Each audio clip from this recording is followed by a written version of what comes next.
Vous allez comprendre qu'il y avait une femme qui avait tombé dans l'addicteur.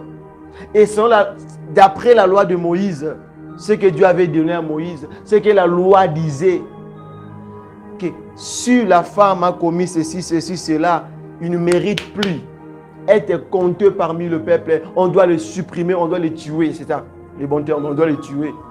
Mais la femme là, on lui est venu, on l'a apportée devant Jésus-Christ.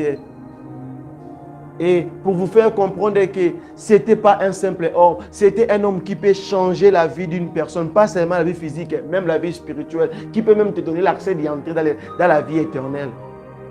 Alléluia. Et les jours-là, quand les gens condamnaient la femme, Jésus avait fait ce qui était important. Et il est resté avec la femme. Ça, c'est le point clé que je voulais parler.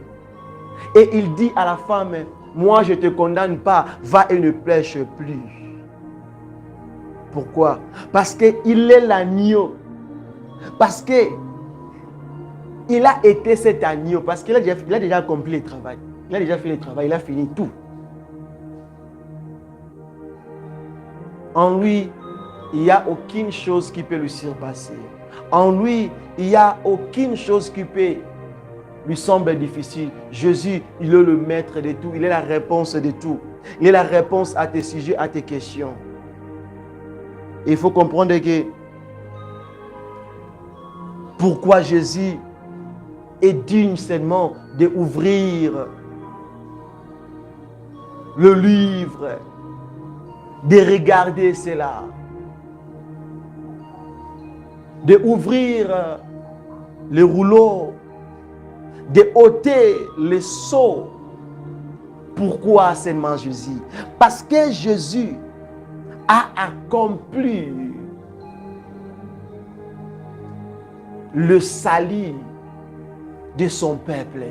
Parce que Jésus a remporté la victoire de nous racheter, de nous sauver. Quand on était condamné dans le péché, bloqué dans le péché, et le péché qui amène à la mort. Mais Jésus a vaincu cela. Jésus a accepté de mourir, d'être frappé, d'être rejeté, juste pour nous sauver. C'est pour cela qu'il est digne d'ouvrir, de faire tout cela. Et pendant ces moments-là où tu es, we are going now to ask the mercy of God upon us.